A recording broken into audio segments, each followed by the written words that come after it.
তিনবারের সাবেক প্রধানমন্ত্রী ও বিএনপির চেয়ারপারসন আপসহীন দেশনেত্রী বেগম খালেদা জিয়ার রোগমুক্তি কামনায় নরসিংদীতে দোয়ার আয়োজন করা হয়েছে। বুধবার বিকেলে বাসাইল বাগের জান্নাত মসজিদ সংলগ্ন মাঠে এই দোয়া মাহফিলের আয়োজন করে নরসিংদী জেলা যুবদল ও বাসাইল এলাকাবাসী।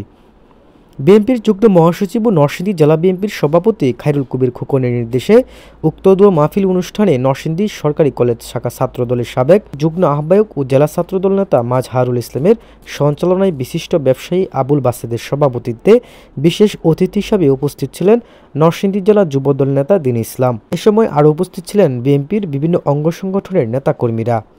দোয়া পরিচালনা করেন স্থানীয় উলামায়ে কেরাম। অনুষ্ঠানে দেশনেত্রী বেগম খালেদা জিয়ার দ্রুত সুস্থতা ও দীর্ঘায়ু কামনা করে বিশেষ মোনাজাত করা হয়। আজকে হচ্ছে আমাদের যেই আপসহীন দেশনেত্রী, আপনারা জানেন উনি দীর্ঘদিন যাবৎ বিছানায় তার শারীরিক অসুস্থতার সাথে যুদ্ধ করছেন।